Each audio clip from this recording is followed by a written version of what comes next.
কেন করছে? এইটা বাংলাদেশের প্রশাসন কি খুঁজে বের করতে পারছে না, নাকি খুঁজে বের করছে না ইচ্ছা করেই? এটা আসলে একটা প্রশ্ন। কারণ যেভাবে ২-৪ দিন পর পরই এরকম কিছু ঘটনা দেখা যায়, সেদিক সেদিক থেকে চিন্তা করলে কিন্তু এদেরকে কিন্তু দ্রুত ধরে জনসম্মুখে নিয়ে আসা কিন্তু পুলিশের দায়িত্ব, প্রশাসনের দায়িত্ব।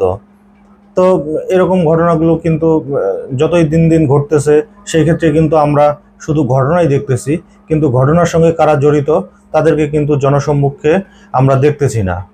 তো আমি মনে করি, আমার ব্যক্তিগত দিক থেকে আমি মনে করি এদেরকে জনসম্মুখে নিয়ে আসা উচিত এবং এদেরকে চিহ্নিত করানো উচিত সমাজের সামনে, যে এরা এই ধরনের নিকৃষ্ট কাজগুলো করে থাকেন। কারণ এই কাজগুলো যারা এইসব, বিশেষ করে যারা এই ধর্মীয় অনুভূতিতে আঘাত দিয়ে থাকে, তারা কিন্তু বাংলাদেশকে বহির্বিশ্বের কাছে কিন্তু একটা খারাপ ইমেজ তৈরি করে বাংলাদেশের এই ঘটনাগুলো।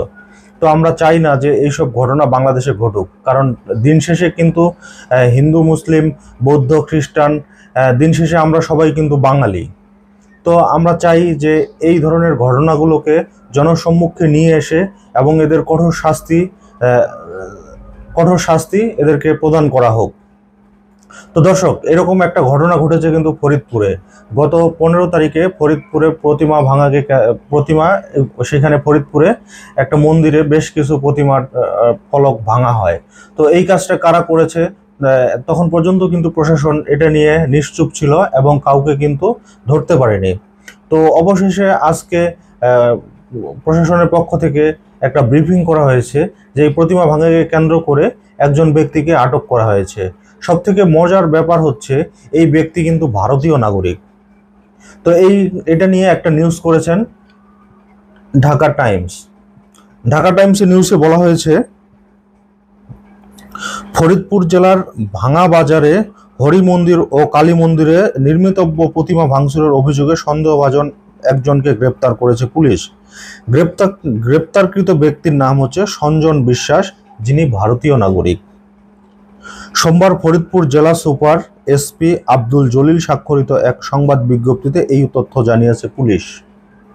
তো দর্শক, শুধু বাংলাদেশকে বিতর্কিত করার জন্য ভারতীয় মিডিয়া, ভারতীয় পেপার পত্রিকা যেভাবে নেমেছে, এটাও কি তারই একটা মানে ফল, যে বাংলাদেশের সরকারকে প্রশ্নবিদ্ধ করার জন্য ভারত যেভাবে প্রোপাগান্ডা ছড়াচ্ছিল, এটাও কি তাহলে ভারত, যদি এটা সত্যি হয়ে থাকে, তাহলে কি এটা ভারতের একটা অন্যতম চাল? প্রশ্ন আপনাদের কাছে।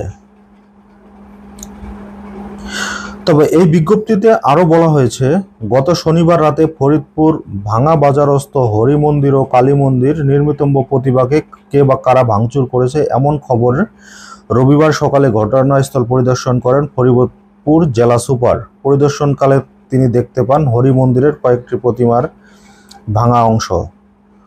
তো এই ক্ষেত্রে ধর্মাবলম্বী নেতাদের সঙ্গে মতবিনিময়কালে তিনি প্রয়োজনীয় নির্দেশনা দেন। এবং পুলিশ সুপার জানান, ঘটনার বিষয়ে তদন্তকালীন মন্দিরের সামনে পরিত্যক্ত খাটের উপরে শয়নরত অবস্থায় এবং খাটের পাশে মাটিতে কয়েকজন ব্যক্তিকে দেখা যায়।